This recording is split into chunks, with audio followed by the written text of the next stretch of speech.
साथियों, ये हमारा आज का बैठा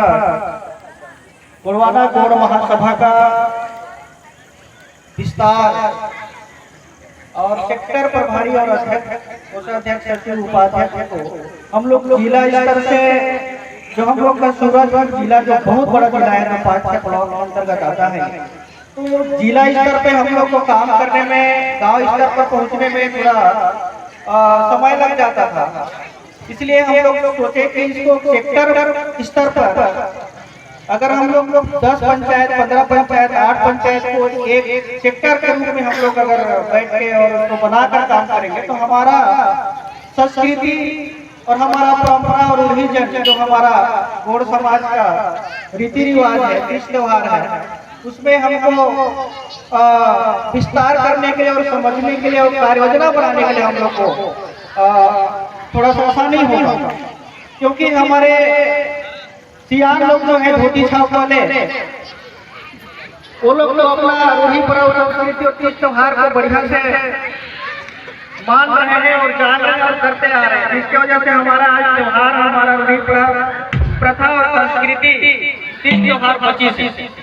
और हमारे जैसे पैंट वाला के चक्कर में हमारा पूरा समाज में सभ्यता है बिगड़ा है कि नहीं। कबर के दुमन के अल्लाह है हमारा भी त्योहार 25 है। बाकी तो हमारे का लड़का जैसा खड़े होकर पूछ ले कि कहां का कौन सा देवता मानते मुझे पता नहीं है। आंगन में कहा कि कौन सा देवता पांच थे मानते, कौन त्योहार में कौन कौन देवी देवता वाला मानते, कोई जानकारी नहीं। तो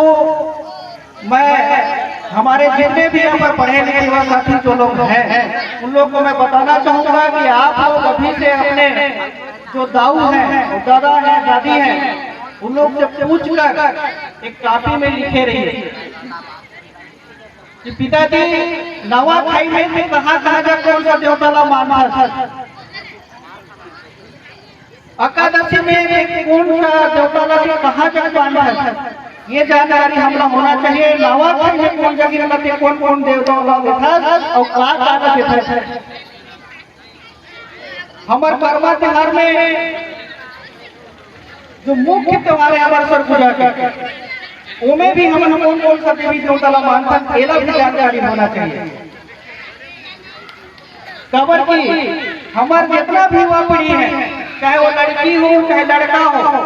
जितने भी कम से कम जो कॉलेज स्तर पर है, इंटर 12वीं तक है, 10वीं तक है, MA, BA, BSc, MSc जो कर रहे हैं, LLB, चाहे वो डॉक्टर का पढ़ाई कर रहा हो चाहे इंजीनियर का पढ़ाई कर रहा हो, सभी लोग को इस चीज में अपने को ध्यान देना पड़ेगा। क्योंकि हम लोग अगर अपने त्योहार को भुलाएंगे, जैसे हमारे अदर समाज वाले अपना कौन सा त्योहार को मान रहे हैं, उससे हमको कोई फर्क नहीं पड़ने वाला। हम अपना त्योहार को किस तरीके से मान रहे हैं वो हमको ध्यान देना है। हमारे बहुत से साथी जो है युवा साथी में उन लोग को भी बताना चाहूंगा कि आप लोग दूसरे के त्योहार में अगर आप लोग नाचने गाने सकते हैं बढ़िया से पैंट शर्ट पहन के, तो आप लोग को अपने त्योहार में अपने कर्म में नाचने के लिए भी शर्म नहीं आना चाहिए। गलती में अगर हम डीजे बजा थे, सराय बजा थे, हमारे बहन की नाच सकत मन के बाजा में, तो हमारा कर्म हमारे संस्कृति के पहला जो हमारा मानना के श्रृंगार है कर्मा। अगर हमारे मानर बाजा थे तो हमारे कहीं बेटी वाला नाचे में कहा था बढ़िया से ये सब लोग बताए के रखना है। कबर की हमार असली पहचान, हमारे आदिवासी की पहचान, हमारे गौड़ समाज की पहचान, अगर ये सब लोग हमारे खोआ नहीं जाए तो सरकार की भी नजर में हमारे सर के दिल में आदिवासी भी नहीं रहा। इसीलिए हम लोग को जितना भी त्योहार है, मुख्य त्योहार को हम लोग विशेष तौर पे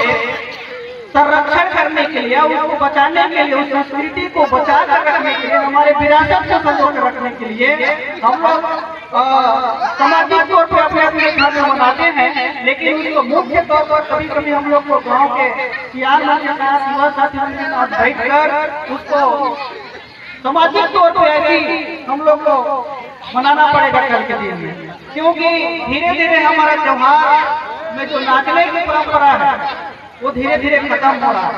तो हमारा संस्कृति के साथ साथ हमारे यहाँ जो डीजे की परंपरा आ रही है वो आज ज्यादा करके हमारे युवा साथी लोग को आकर्षित कर रहा है। तो मैं चाहता हूँ कि हमारे गौड़ समाज में भी ये व्यवस्था होना चाहिए कि हमारे त्योहार में डीजे का प्रथा न हो, हमारे शादी भी हम इस डीजे का प्रथा बंद किया जाए। और जो डीजे की प्रथा में हमारा आधुनिक संस्कृति में आता है जो हमारे गौड़ समाज के लोग नहीं करता, इसलिए हमारा विरासत को देखते हुए हमारे समाज के लिए मानदार हो गया, आपका ढोल हो गया, ये सब का ज्यादा करके हम लोग उपयोग किया जाए ताकि हमारे आदिवासी खाने के लिए हमारा जो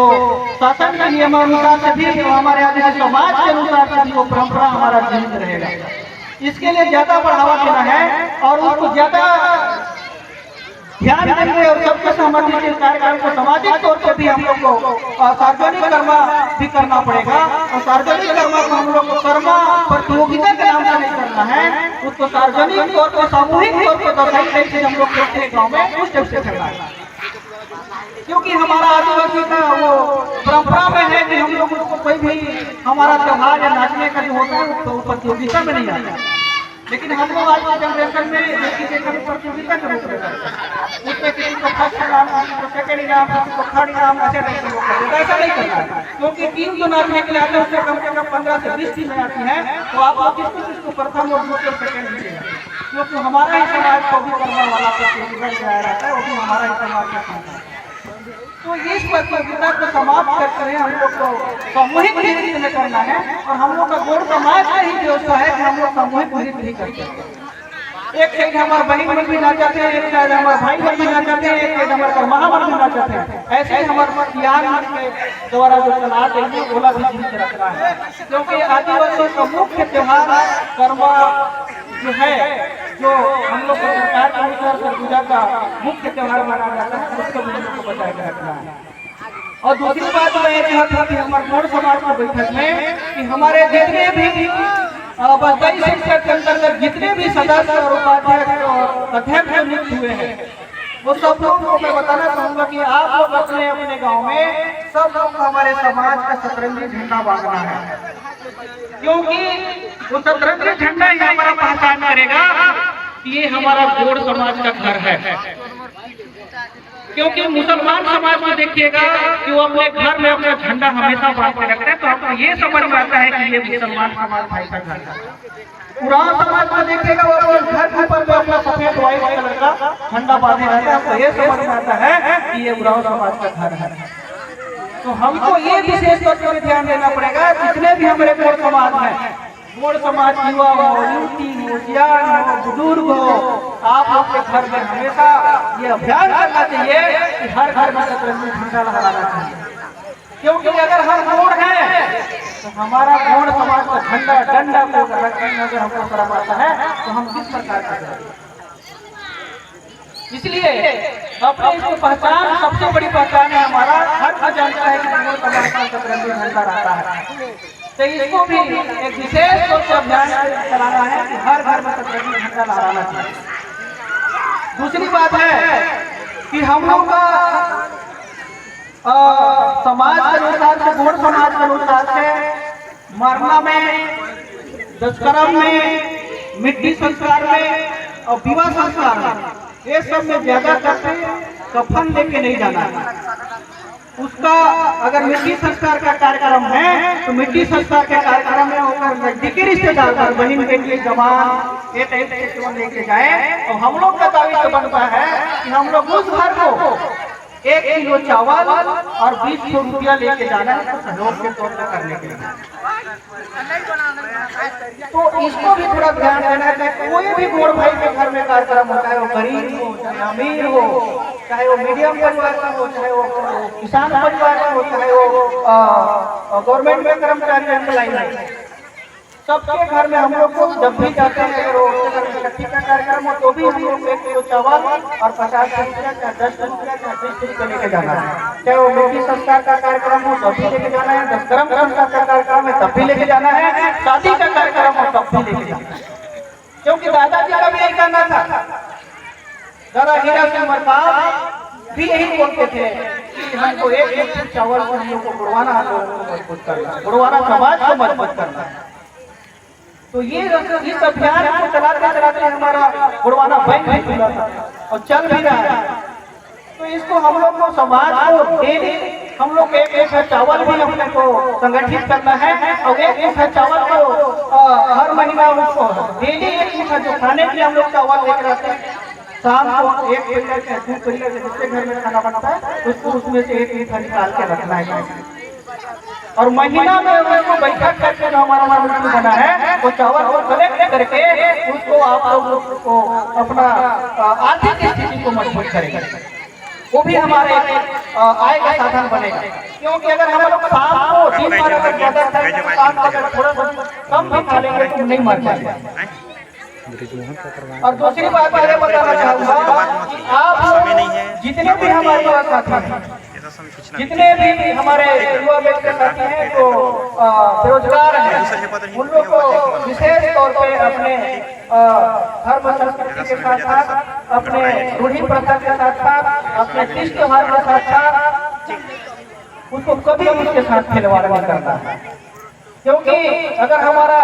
संस्कृति और तीज त्योहार बचे रहेगा तब हम आदिवासी लोग आदिवासी कहेंगे। ये बात और एक बात और बताना चाहूंगा कि हम लोग के जितने भी साथी हैं, हम लोग को हर आदमी को नौकरी नहीं मिल सकता, हर पढ़े लिखे को नौकरी नहीं मिल सकता। तो मैं बताना चाहूँगी जितने भी हमारे साथी हैं जो चाहे बीकॉम किया हो, चाहे एमकॉम किया हो, चाहे पीएचडी किया हो, एमएससी किया हो, मास्टर डिग्री किया हो, एलएलबी किया हो, इन लोग को अपने स्वरोजगार की ओर बढ़ना, सरकार के भरोसे नहीं रहना। सरकार को हमको खाली चावल को जीवित रखना चाहता है लेकिन हमारे आर्थिक स्थिति को मजबूत करना नहीं चाहता। हमारे होने के बाद हमारे जितने भी बड़े बड़े होने के नाते मैं आप लोग को बताना चाहूँगी कि आप लोग अपने काम पे खड़े होने के लिए तैयार हो जाइए और